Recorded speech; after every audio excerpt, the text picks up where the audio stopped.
برج الجدي. الجدي بده يخلص من هالهم يلي مرق فيه. الجدي كان من اكثر الابراج 2020 عاطله؟ كانت عاطله جدا. ما قبل لك بين الاربعه العاطلين كان جدي، حمل، ميزان وسرطان. سنه الكفاح والالتزامات. السنه بدي اقول له حافظ على اللي بتحبه وتعب. السنه الماضيه كانت سنته بركانيه.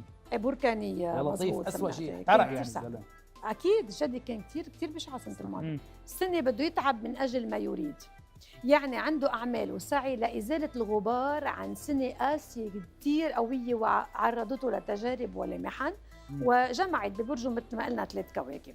في سنه تغييرات مهنيه بتحبس الانفاس، ما في يفكر، بده يشتغل بسرعه كثير، بيتوصل لتطور اكيد وحسي وبيتجاوب مع فرص جديده. عنده كثير فرص السنه الجدي بتطرق بكل سنه بكل اشهر السنه تقريبا وبتفاجئه.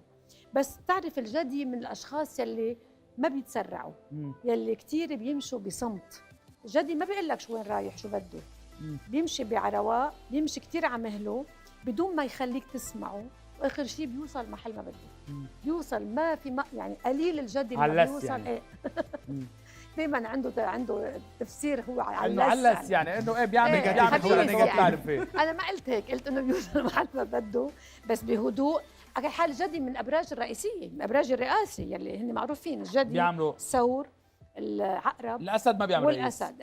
بقى هو بدي نبهه انه ساتيرن اللي كوكبه بس للجدي بيتراجع بين اول ايار ومنتصف ايلول. هي فتره صعبه بدنا ننتبه منها بهالفتره، لانه يمكن ينسحب من مكان او يشعر ببعض الاحراج. الجدي عنده تغييرات اكيد السنه، بس في عنده حظ بالاستثمارات بعالم الدراسات، على غير دومين يعني الفن، البيع، الشراء، الترويج، محل الترفيه عنده كمان. عنده كثير عروض السنه. عنده عروض السنه، في مغامرات من الشهر الثاني، مؤتمرات بحاضر، لقاءات ثقافيه بشهر اذار، تسمعوا عم بيحكي باذار.